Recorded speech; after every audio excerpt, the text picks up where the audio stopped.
What's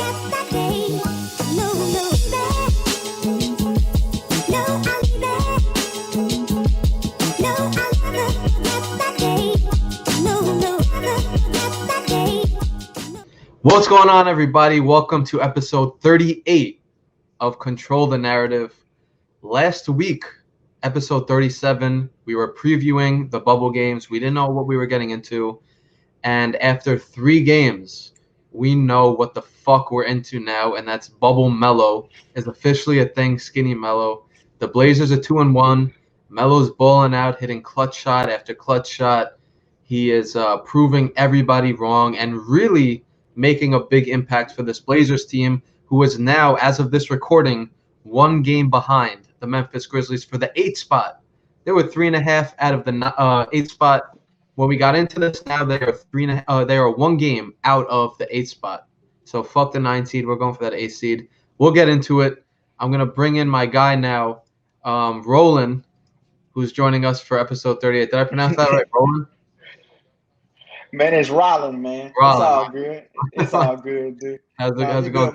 My mom just named me after a Colin. She just named me after Colin and took the C out and put an R. And she's like, that's how it's got to work. Yeah. Gotcha. How's it going tonight, bro? Man. It's all good. Man, it's good, man. I'm cooling, man. Just enjoying the moment. Excited to talk about these topics and excited to be here. I'm glad you got for the opportunity, and I appreciate it, man, for sure. Bro. Of course. All right. So for a lot of people who don't know you, Rolin, my bad for that. Why don't you give us like a 60-second breakdown? Give us a 60-second breakdown of just your NBA fandom, how you got into basketball, how you got into Melo, and just kind of how you started liking the NBA. Well, man, look, man, I think it was destined for me to like NBA, which is crazy because my mom, I was born around May 10th, and that was my birthday. So my mom around that time would always be watching like playoff basketball and then all the time. So she would tell me like, you know, maybe that got a little thing into it or whatever like that. And then my dad, he started a pro-am out here with him and his friend with Tournament of Stars in our local city. And so we would always have like pro-am people here. James Harden came here before, like, you know, like younger them, like, you know what I'm saying, when they was just starting out and stuff like this, like Monte Ellis, Steven Jackson, and them coming out here. So just seeing that as a young kid, seeing these stars come to like a local city and hoop, that was just dope to see as a kid. And then just, you know, wanting me to follow players, and I'm always like looking for the players instead of the teams and stuff like that. So I ran into T-Mac was my first. Then Melo, man. Then after that, Melo was my guy. This young cat was balling on everybody. Probably should have been the rookie of the year. Some would argue that. But man, he was hooping, and so I'm like, bro, man, I loved it. Word. So what? And so I kind of just been rocking with him since then. So you just like follow him from team to team. We just talked about it recently. You're from Louisiana, so like you like the Pelicans, but do you root for wherever Melo goes? Yeah, most definitely. 100%. It's like for me, I'm not really riding with the teams in no way anyways, because I'm kind of like over like the owner mentality and they just trade players like that. I'm like, man, come on, man. You know what I mean? So, and I can see how they just treat the players as if they wasn't just human beings, but they treated them as like a number or a product just making them money. And so I didn't like that, you know what I'm saying? But then when I started seeing players act for themselves as businessmen and stuff like that, I think that's what changed the lane for me. And so I seen how Melo was operating early on and is even being with the Denver Nuggets, you know what I mean, and stuff like that. But I just love the way he operated on the court and off the court with everything. And so, you know what I mean? Yeah, for sure. So last night, Blazers, Rockets, as we know, Rockets gave Melo 10 games last season before they said, we're parting ways. And he came back last night. It wasn't his first time facing them, but it was the biggest game yet for sure. And he came back, put up 15 points. The Blazers won. Melo hit a clutch shot with under a minute left. He had 2 great defensive plays with, I think, under 3 or 4 minutes left. And the Blazers pulled it out. So I'm just curious as to whether you think last night's revenge for Melo on Houston was enough. Enough for what? The championship? Was it enough for you? His revenge on Houston. Man, yeah, man. It really didn't need to be much. You know what I'm saying? Just getting a W and then getting a W with the play style that's against their play style and still just sticking to your script and still winning the game. I think that's the biggest thing for me. You know what I'm saying? Like you didn't have to go in the game and say we're gonna change what we do to win. And this is the reason why they kicked Melo off the team because Melo didn't want to do it, but now they let Russell Westbrook do it. So now it's like, okay, y'all just picking and Preach. choosing who y'all want to let to do it. You know what I'm saying? So for me, I looked at it and I was like, man, first of all, 10 games to evaluate anything is too. You give, you know what I'm saying? It don't matter if you're training on anything. 10 days, you still might need a little longer time to evaluate a player in the first place. So you give somebody a 10-game thing, like you know it was fixed from the jump. You know what I'm saying? So I was like, I don't understand this stuff. This stuff really be like politics, and I don't understand how politics entered basketball and is like changing the way basketball is even supposed to be meant to be. You know what I mean? Yep. So that was the biggest thing for me. I don't understand this stuff. But now Melo come back and hit the banger three to end the game. Come on, man. Come on. Come on, man. That's what we wanted to see from the jump. That's what Yep. everybody was waiting to see. Melo, please send they behind home. Please tell them y'all go ahead and sleep good in the bubble tonight. And y'all with that small ball bull crap. Like, why y'all even having small ball in the first place? That's the biggest thing for me. That ain't gonna work. What Analytics, generation is that's gonna apparently. work? Man, analytics, man. You see what analytics did last night? Yep. Look what analytics did last night. You see what I'm Yep. saying? That people keep relying on that stuff. All right, Damian Lillard don't care about it. CJ McCollum don't care. Melo don't care. Nurk don't care. You know what I mean? You go down the list. You know what I'm saying? So that's just how I feel about it, bro. For sure. All right. So for you, it was enough. Like it made you happy enough. Like you didn't need 20 or 30. Like Oh man, I'm Melo me, gon' mellow, bro. That's how I feel. Melo gon' mellow. He clutch, bro. Come on now. Melo every is clutch. game, every Come on. game. Clutch, bro. Clutch. Bro, the So dude is in his veins. And he could have banged the first one. Now, you know, as a Melo fan, you do got to be critical. You do. He could have ended the game, the first game, with yep, that third three. And now, yep. if he would have did that, I'd have been like, ooh, it's gonna be tough. I wouldn't have been quiet, boy. Oh It'd have been over for me. I think yeah, God did that on purpose, though. He didn't want him to do that because he knew I wouldn't have shut up. I'd be like, oh my God, he all of hit the us, buzzer. bro. It'd have been All of us. crazy. No, last night for me, I agree, bro. That was enough for me. Literally, a win and Melo playing decently would have been good enough. But just the fact, like you said, they beat them playing the game that analytics says is not good enough to win, or whatever the fuck Facts. analytics says about it, and that Melo made a couple defensive plays in late in the fourth quarter to really like swing the momentum and keep the Rockets from taking the lead. Because I think both plays, Melo stole it from Harden. I think it was tied, and then he blocked that Tucker three. And I think the Tucker three was, I think it was to put the Blazers up one.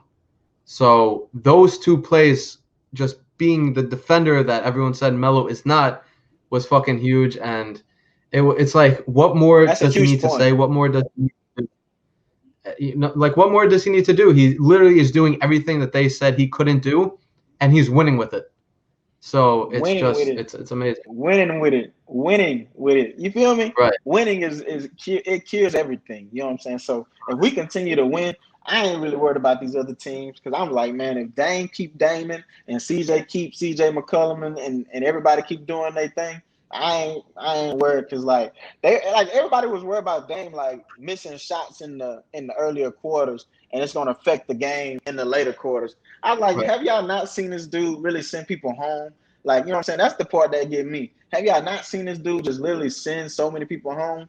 I'm like, come on, man. I'm like, this dude don't care. He can miss every shot, but when it's time for the clutch time, he gonna hit like 3 in a row or something crazy. You know what I mean? So yeah, Always this Blazer team built. Yeah, he always. But then now you got Melo. Come on now. Like now you add Melo. You got two clutch dudes on the tough. same team. Just pick your poison. It's tough. It's All right, tough. so let's get into the teams around them right now. I mentioned real quick in the intro, the Blazers were 3.5 behind the 8th seed, Memphis Grizzlies, entering the bubble. They are now, as of this recording, 1 game behind the 8th seed, with the nearest team behind them being the San Antonio Spurs, which are now a full game behind the Blazers. So do you agree or disagree with this narrative, and why or why not? The Blazers will finish as the 9th seed. They will finish as the 9th seed? No, man. No. They is definitely gonna get that 8th seed. They gonna get the 8th seed. I think I'm sure they will have the 8th seed and not in the play-in tournament. And so this would be huge if they get that one game. Because if they just have to win one game instead of winning two, that's what they want to do anyways. And then that saves them some rest. You rest the game because they balling like an 8-man rotation or something like that right now. So you kind of like don't want to like overdo it, but you got to get some type of rest before you go into the playoffs, because once it gets to that, it's nonstop. You know what I'm saying? And y'all boys better be ready.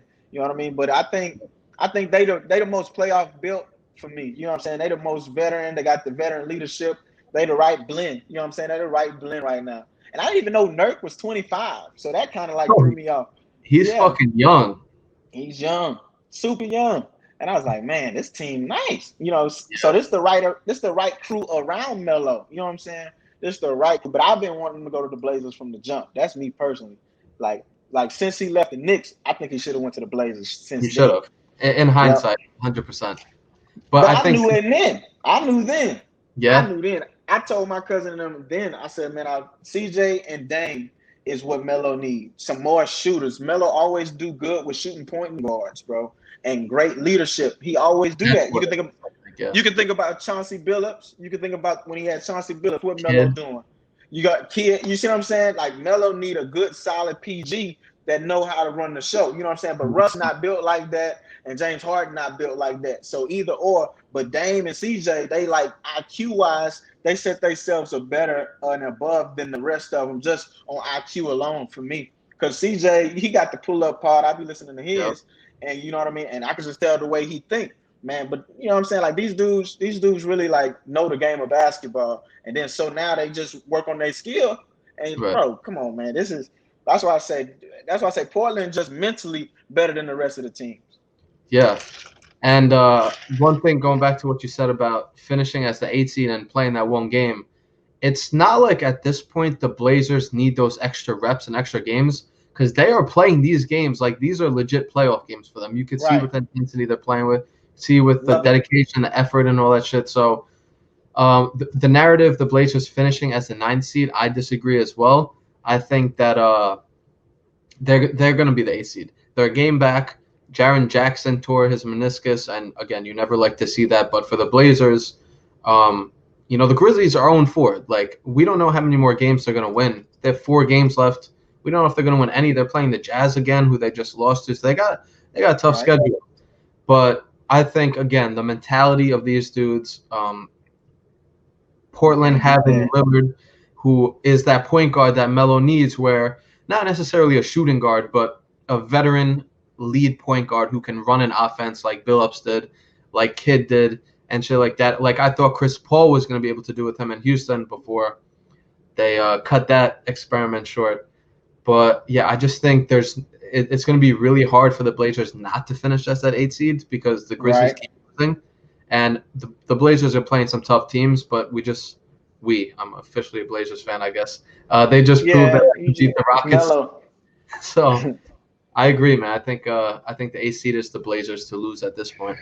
Yeah, I think so too, man. The Jaren Jackson injury made it a little bit more easier. It was you always pray up for him, make sure he come back speedy recovery and everything like that. You know what I'm saying? So it's always prayers up. But at the same token, like that was huge. Like if you do not watch Memphis Grizzlies basketball, you don't know how big Jaren Jackson Jr. is to the Memphis Grizzlies, because him and Ja Morant was like, they was like peanut butter and jelly or whatever you want to call them. Them boys was like they was a match made from heaven. Like, you know what I mean? Because the way that Ja Morant, I was telling somebody earlier on a podcast that I have about how Ja Morant is so patient. I didn't know he was this patient. I did not know Ja Morant was that patient as a point guard. And so him paired with Jaren Jackson Jr., it was crazy. But once he went down, it's going to be tough because he's just a rookie. He's just a rookie. Exactly. All right, so let's get back to the Blazers starting lineup. Right now, the lineup is Dame, CJ, Melo, Zach Collins, and Nurkic. So the narrative, I guess, is Zach Collins should be the starting four for Portland. Do you think it should be Melo? Do you think it should be Whiteside? Or like, what are your thoughts on Collins being the starter for the Blazers? Man, I love the lineup the way it is. Leave it exactly the way it is. I don't think you change this one bit. I mean, let's not be mistaken now. I am very critical of the teams that I follow. So I am very critical on Hassan Whiteside and him just having that height. And that's the reason why he get a lot of rebounds, because of the height. But at the same token, he is a dog. He is a beast. He is big, and he can get box out and get the boards. But at the end of the day, I cannot rely on him on running out there to the three-point line in today's NBA, because the four position is a lot more leaner and a lot more quicker and faster than the old NBA, because we can't be running out here with no Twin Towers in 2020. This is not going to happen. But every now and then, yeah, we could do that. But the whole game, man, we get washed. All right, so what about Melo at the four and a guy like Gary Trent at the three? Gary Trent at three, closing minutes. Gary Trent is perfect where he is now. He need to stay our six man. We need a six man. I take him exactly where he is, because he needs some time to process. I love the combination when we throw him in there. Terry Stotts is a very great coach. He's one of the greatest coaches Melo has had since he, like, for the last, I don't know how many years, but he's one of the greatest coaches right now. I just like the way he moved. But if you keep Gary Trent on the bench, what you're doing is you're going to surprise a team that really don't know about him. And he's going to come in the game ready to blaze. You know what I'm saying? And I feel like that was the Rockets last night. They didn't really know about him. And so since they didn't study about him, they didn't read up on him, I don't think good enough, he burnt them all game. So you see what I'm saying? Like, I just think players like that, that's hungry like that, man, leave them right there. And when they come in the game, we just unleash the dog. You know what I'm saying? And the closing minutes, though. Closing minutes, I like the closing lineup. If that lineup is a good closing lineup. I'm not mad at that. Yeah. I think putting Trent at the three and Melo at the four, like, I don't want to say Collins is a mismatch at the four, but like we saw it yesterday, the Rockets is an extreme situation because their tallest dude is PJ Tucker, who plays the five. But I feel like if they bring in Trent, start him at the three, put Melo at the four, Nurk at the five, then you bring Collins in off the bench. Collins is aggressive, so we've only really watched him for 3 games. But he seems like he gets into foul trouble a lot. So that's why I thought, bring him in off the bench, let him play limited minutes, not limited minutes like 10, but let him play less minutes, go hard defending the paint, pick up a couple fouls if you have to, and we'll get into the foul trouble and the bigs in the next side. But I don't know. Like you said, Gary Trent has grown on me so much that now I just want him to start it. I see what that's like, because when they close games like that and they look fucking – they won both of the – besides that Celtics one, but they look really good at the end of the games. Yeah. So you would start that lineup though? You would start them with that? You would start out? Yeah. But I think you take away the element of surprise though in coaching, and managing. Because if you throw your best man hand out there, gotta think about it. This is a game of chess, not really checkers. So if you throw your best hand out there at the beginning of the game, I think that, you know what I mean? And that's really what I feel like the old mentality was in the first place, was not throwing your best talent out there first. Like, get like your great players to play, but also get like some dogs underneath there. No, I get. I feel like, I don't know. I just rock with that mentality. I get where you come from. I'm not mad at that. I just feel like Gary Trent can only surprise people for so long. Like, I feel like teams are going to start picking up on it real soon. So we'll see. We'll see. Okay. But he built though. I seen him. He posted a couple of his workouts and stuff like that. I'm like, oh no, I can tell he built mentally. Like like Melo and them in his head. I can see it in his eye. He hungry. I love how much he appreciates playing with Melo and shit. I feel like there's a different quote out of him every post game where he's like, I still can't believe I'm on the floor with this dude, or talks about that is crazy.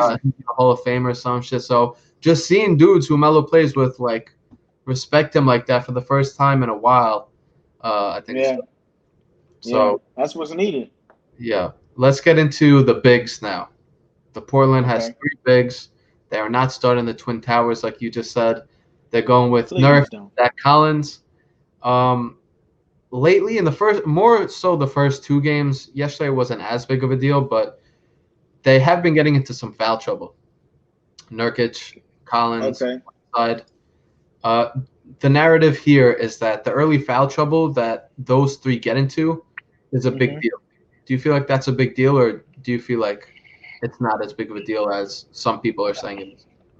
I don't think it's a big deal because Melo can slide. You feel me? So having Melo that can slide and having a Gary Trent Jr. there, and man, honestly, I love Anthony Simons, but he needs some time to develop. He needs some time to develop until he can really see some real minutes. You know what I'm saying? He got to Yeah. earn those minutes like Gary Trent earned those minutes. You know what I'm saying? Anthony ain't showed me that hunger yet, so I'm not really. It's nothing against him. He just got to get hungry, a little bit hungrier, like Gary Trent Jr. You know what I'm saying? But at the same token, you know what I'm saying? I think like we'll be straight because we got so many bigs. We got so many. We can go down. I think we was close to Nurk being out the game. We just brought in Hassan Whiteside. Like what team really have that luxury to bring in have a 7-footer, then bring another 7-footer in Yep. off the bench? So I love Hassan coming off the bench too, because he get to just come in and be a monster. Like go in there and be you and be a monster. We just need you to be a monster. Go off. We just need you to go off. As soon as you get in the game, demand the ball, turn around, dunk on people. Please, just dunk. I don't understand they be trying to lay it up so much. Turn I around know. with your big step and dunk on everybody, bro. God gave you the gift. Now use it, bro. Use it. Come on, man. Yeah, You got to Giannis people, man. I think you hit the nail on the head with the two things that you said, which is literally my two notes. One, worst case scenario, Melo slides to the 4. And Yeah. we've seen that work plenty this season. So I don't think that's a big deal if Melo's at the 4 and one of those 3 guys plays the 5. Zach Collins, if you need him to, I feel like can play the 5 against a smaller team. And another thing you said was they have 3 bigs now, like legitimate bigs. During the whole season, Whiteside was the only legit big that they had. Melo was playing the 4. I think they were 13th in opponent points in the paint during the season, which was honestly better than I expected. Obviously, Whiteside leading blocker in the league. But they had dudes like Anthony Tolliver playing the 5. They had Melo playing the 5 a little bit. Wenyen Gabriel, dudes who are not 5s, like naturally.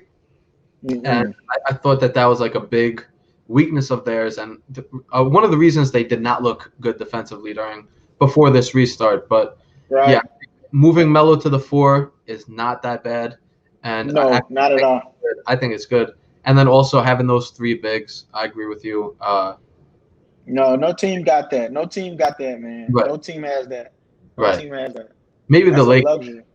Not the Lakers, even. Well, maybe the Lakers, but the Lakers gonna have a problem if they see us. That's a fact. Oh, 100%. That's a fact. I'm gonna tell you that 100%. right now. That's a super fact. I didn't have this on here, but since you brought it up, let's get into it. What would a Blazers Lakers? Let's speak this into existence. What would a Blazers Lakers first round matchup look like to you, in terms of play style, in terms of competitiveness, and just all around? Man, it's going to happen. Let's just start there. That's happening. Rest of the teams, it's no shade. We already saying that it's no shade. We just better. But anyways, just letting you know for real. Just if that happens, dude, I'm gonna be so lit. You got LeBron James, bro. Then you got Anthony Davis. Then you got Dame. You got CJ. You got Mel. So this is what's gonna happen. First of all, I might give the edge to the Lakers still. But I still will caution on the side of that because we some dogs and we hungry. And that hunger might prevail. And you can never count out hunger. You know what I'm saying? With the right mix of talent around. You know what I'm saying? Anything can possibly happen. So, but at the same token, I see it going to 6, though. I see it going 6. You know what I'm saying? It ain't going to be no 7. It's going to be a 6 one. But I do think the Lakers might get the edge. But at the same token, this is where the Lakers are going to fail.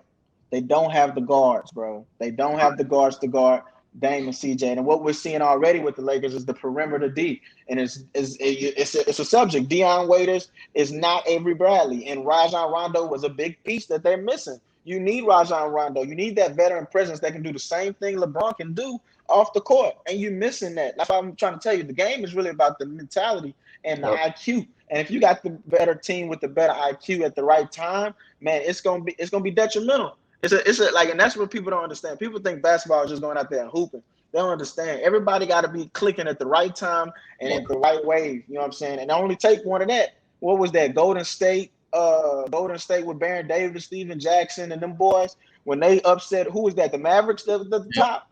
Yep. Come on, man. And that's the same hunger I'm seeing in Portland. That's the same hunger I am seeing in Portland. Man, that's the same hunger I'm seeing. It's clicking at the right time. It's Yeah, clicking at everything's clicking. Same thing. Same thing in the NFL.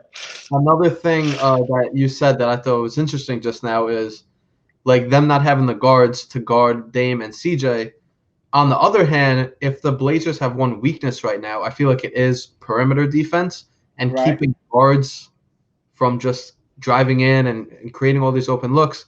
They Right. don't really have a guard like that. I mean, Dion Waiters, yeah, he can do it. I mean, LeBron is technically I think he starts at the point guard now, but they don't have the guards on both sides to really challenge the Blazers' weakness. And I think that is really interesting. That they're big, just like Portland is.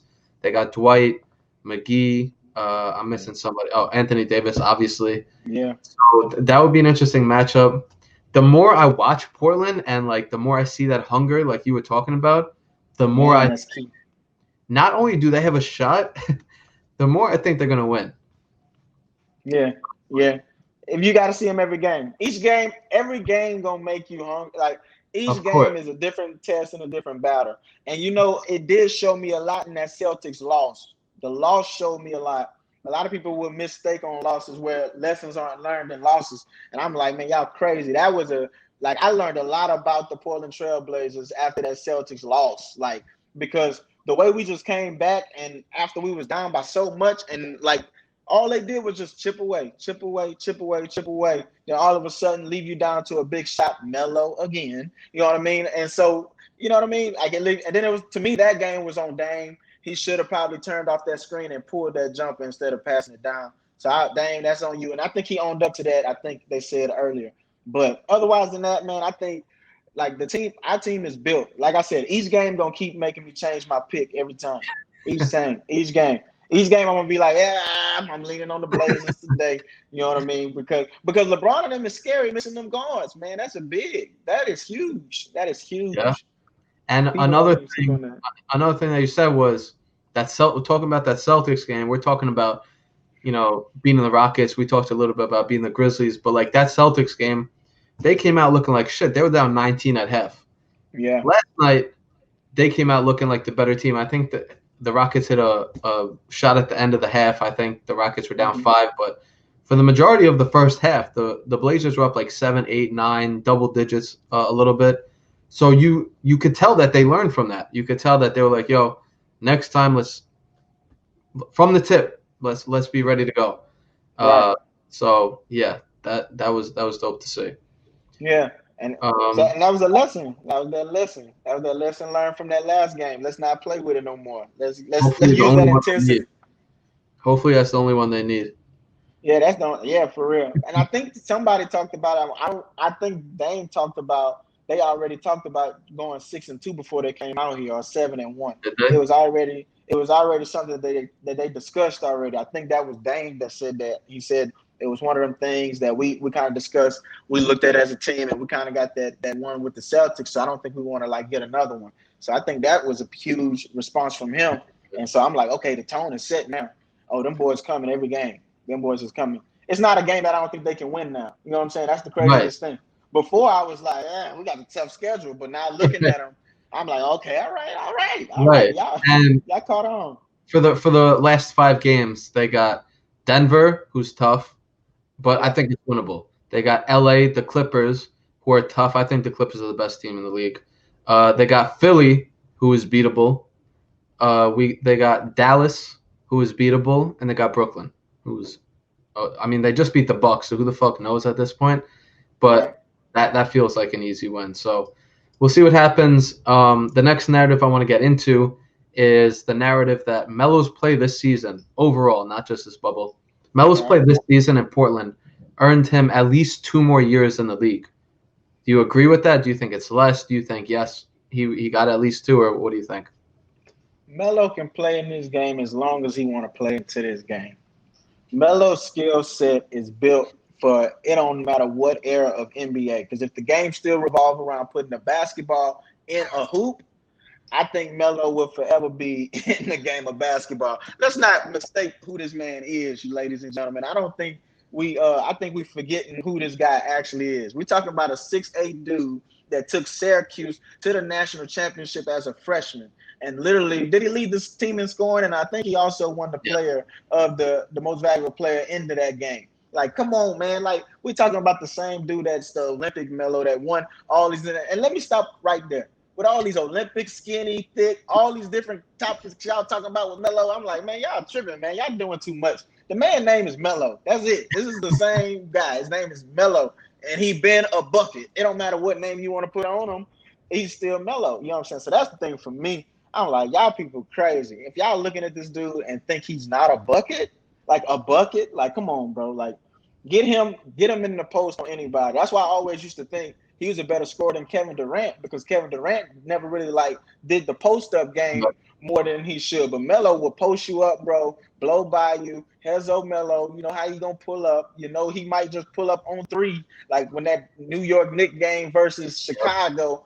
You know what I'm saying? He just come on, man. We talking about Melo, man. What y'all, man? Come on, man. 2 years, man. That man can play till he want to retire, man. Y'all people crazy. Who created these narratives, bro? That's why I like your. Hey, look, control the narrative, man. Control the narrative. That's how you controlling it, man. Man, these people crazy, bro. Because how you can forget? That's the part that lost me. People got dementia all of a sudden. I'm like, how did y'all just forget about who this dude was like that fast? Like, come on, man. I don't know. Literally a year. It was literally a year or two before, from the time he was an all-star to when people wrote him off. Bro, I don't understand. And it ain't like people like, oh man, y'all just liking Melo. Y'all just like Melo. No, man. It's if you like basketball, bro. You can watch basketball and could tell like a dude when he's still a bucket. Y'all people are trying to play people like we don't know basketball. Like, come on, man. If I seen somebody that's washed up and done, bro, I would tell you the definition of washed up and done. And I don't want to be disrespectful to the great Eric Snow, but I don't even know how he was in the league, bro. But God bless his heart, you know what I'm saying? But you know what I'm saying? But it's just players that you know that's washed, man. And you gonna say Melo, Eric Snow? That's how I'm thinking in my head. Like, no, man, come on, bro. Y'all got Melo bent. Like, come on, bro. He had more of an offensive package than LeBron. He has one. Who? More than LeBron James. Carmelo. Oh, Carmelo has a better offensive package than LeBron James. LeBron can get his bucket. Let me stop. I'm not going to disrespect the great LeBron James now, ladies and gentlemen. I'm not. My biggest thing with people in Melo and LeBron is they compare them too much. Honestly, as a Carmelo fan, he is not LeBron James. You know what I'm saying? Let's stop that. LeBron on another level. You know what I'm saying? But I do respect Melo being right there. But that was my problem with people. They would always try to compare Melo to greatness. Like LeBron, a whole nother platoon of a human being. Like he just built different, bro. To do the robot, bro, you ain't never seen that before. So he a generational talent, like, you know, so that's different. But at the end of the day, when you just talking about offensive package, like, you know, skill work with the handles and hezzy, like, and stuff, man, Melo got that beat, like, you know what I'm saying, dude. But that's the part that used to scare me, like, ooh, Mel. Yeah. And also, I think with this, you know, I think, for sure. I think 2 years at the minimum he could play. And he really proved it this year. But again, like, how can you not watch him and be like, all right, like, this dude is still legit? Because when somebody's washed, it's not that they can't make their shots anymore. Like, I saw a video of Jason Kidd hitting, like, I think 10 threes in a row, like, at Lakers practice or some shit. Right. It's not that they can't make a shot anymore. It's that they can't get their own shot anymore. And Melo, to this day, 36 years old, can get his shot off on pretty much anybody in the league. And, like, the shot he wants, whether it's a jab, step back, whether it's a jab, take 2 dribbles, and like, he gets any shot he wants off at 36. So that, to me, tells me that he's not even close to not having it anymore. And, you know, some nights the shot falls, some nights it doesn't. But at the end of the day, he still gets his shot off. And I think that's he literally, till this day, and I'm going to say it with bold and saying it with my chest, till this day, Melo's worst defender is Melo.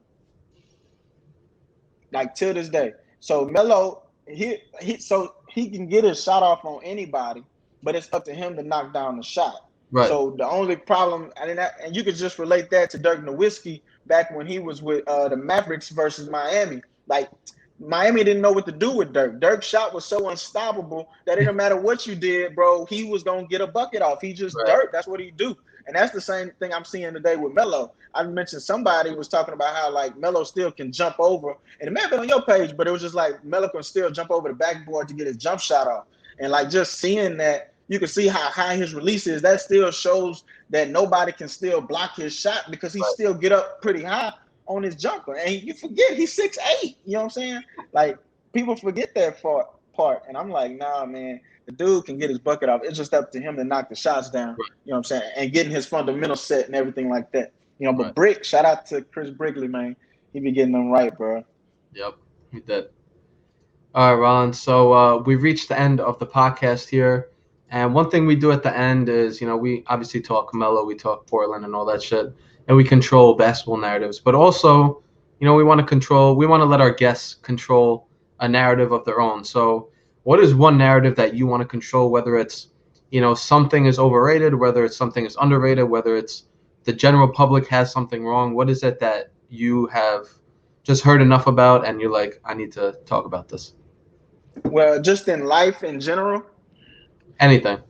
Yeah. So for me, I just think that a lot of people are losing like focus, and I'm like a guy that's motivational. I actually got a podcast out. It's called "What's Up with the Culture," and it's really was just a podcast that I got where I just get certain guests on, and we just use it to motivate and inspire people to do what's good for them. And so that's what I do on my podcast is kind of like just create two environments where I get two people on sometimes, and I sometimes just be me and just talking about ideas and just what's up with the culture. Like we don't really know, it's a lot going on. But one thing I can speak to or inspire to it is just like we got to understand like what was it that we was gifted to do. You know what I mean? In a time like this, and a lot of people would look at the negative. A lot of people look at all the stuff around them, and they would forget what they was called to do. What's the thing that they prayed about? What's the thing that they slept on?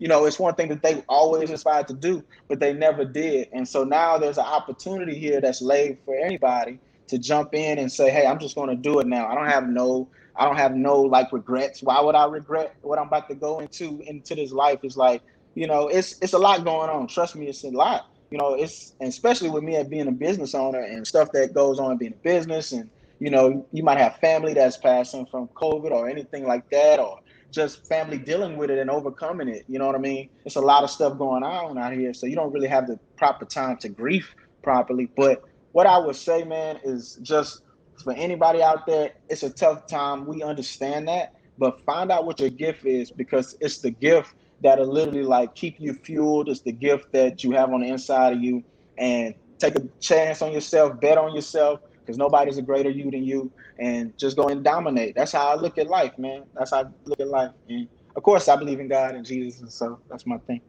I love that, bro. That's dope. So your podcast is called "What's Up with the Culture." How is it spelled? Where do you find that?